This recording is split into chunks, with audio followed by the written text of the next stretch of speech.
So let's get into The Batman, directed by Matt Reeves and starring Robert Pattinson, Zoe Kravitz, Jeffrey Wright, Colin Farrell, and Paul Dano. Let us talk about the performances in the films right now. If I'm going to compare Robert Pattinson to the other performers that have done Batman, I think Pattinson does a better job than I would say most of the actors who've played Batman. If I'm going to go top three, it would probably be Bale, Keaton, Pattinson. I think is what I would say that as. With I would say number 4 would probably be. Would it be? Yeah, it would probably be Affleck. Yeah, it would be Affleck. Then Kilmer, then Clooney. Now, if I'm going to count all interpretations, Kevin Conroy beats them all. Because, and a lot of people have this opinion that I do as well. When I read a Batman comic, anything Batman that is comic-based, I hear Kevin Conroy in my head. And that's just a fact. I don't think of Christian Bale in his growly voice like this. And I don't think of Robert Pattinson, who barely speaks much in this movie. And I don't think of Michael Keaton. I think of Kevin Conroy. Kevin Conroy, to me, beats all of the other Batmen. Which I guess is kind of unfair to the ones who act as Batman, because you have to do more in an acting performance than you would do just by being a voice actor. But you can't deny that the voice of Kevin Conroy is what you would strive to be when it comes to playing Batman. He is perfect as Batman, and especially in the interpretation of Batman. So Kevin Conroy is the best Batman, I think. But anyway, Pattinson, for the type of Batman and Bruce Wayne that he is playing in this movie, is pretty good. And I'm saying that because when Pattinson was announced as being Batman in this movie, I thought that was a weird casting, because I do like Pattinson. I do. But charming, debonair, and kind of a playboy is not the things that I would associate with a Pattinson performance. Pattinson's much more of a moody, kind of withdrawn, kind of introspective performer that I would say. He's more about what you don't see than someone like Bale, who likes to be performative, or like Kilmer, who likes to be performative as well, and Affleck as well. Like they're more performative, where Pattinson's more introspective. He's somebody who does very subtle things, and Batman has not been shot as someone who is a subtle character, which is an interesting interpretation of Batman in this one. And really, the more interesting thing about the interpretation of Batman is really a Bruce Wayne in this. Because Bruce Wayne is not a womanizer. He's not really that likable in this.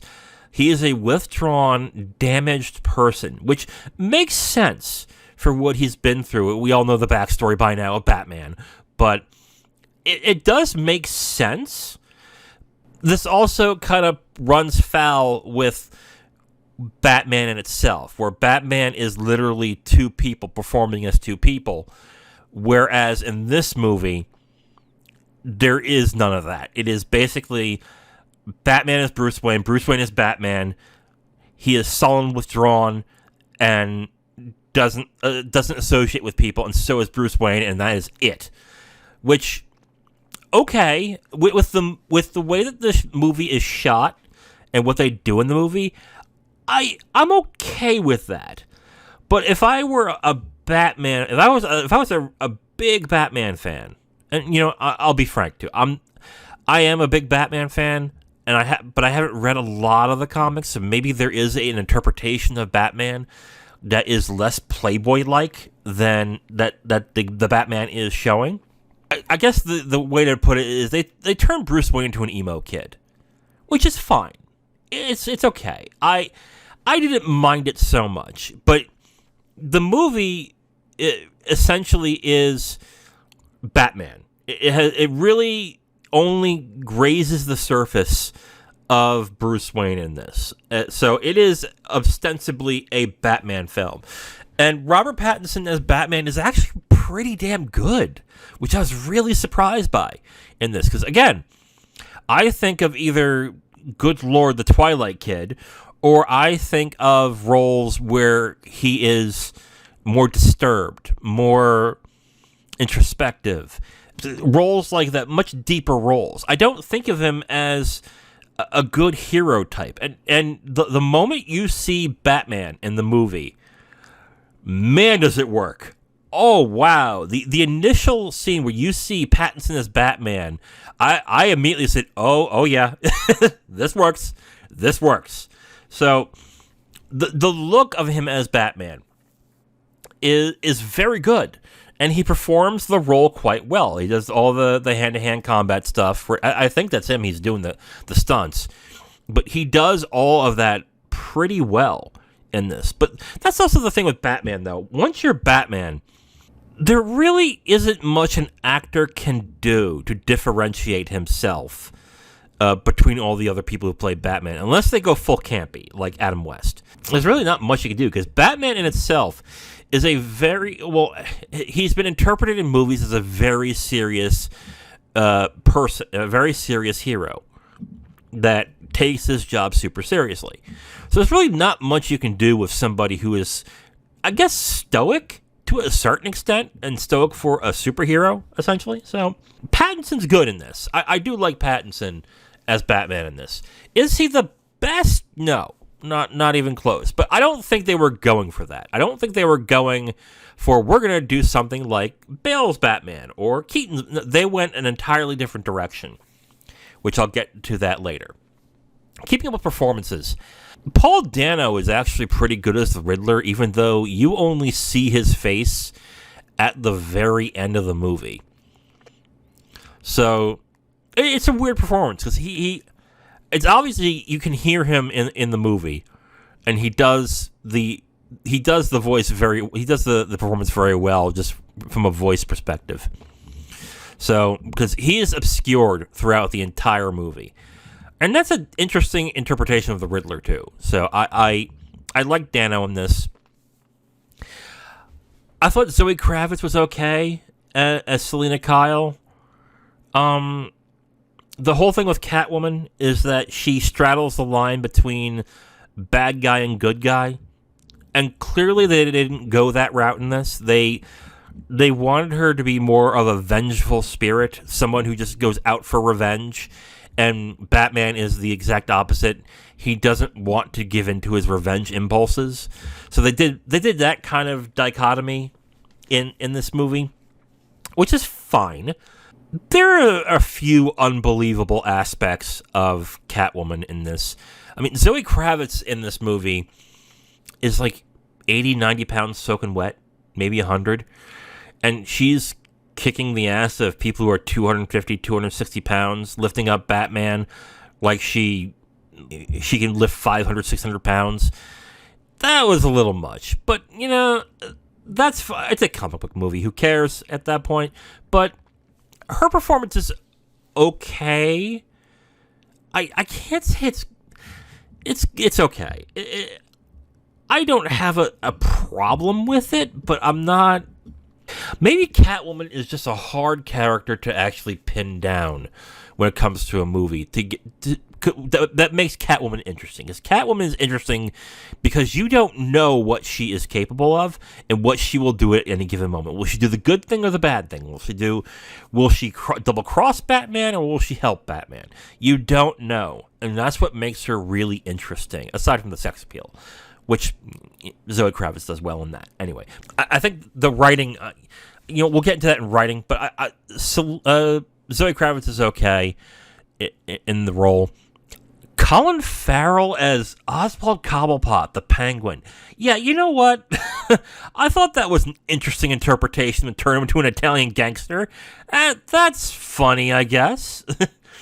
I never thought I would hear an Italian called Oswald, but okay. I'll run with it. Colin Farrell pretty much chews scenery in this. You don't recognize Colin Farrell in this at all. So you literally have to check the credits to see who's playing Oswald Cobblepot, and you feel, oh, it's Colin Farrell in heavy makeup. That's interesting.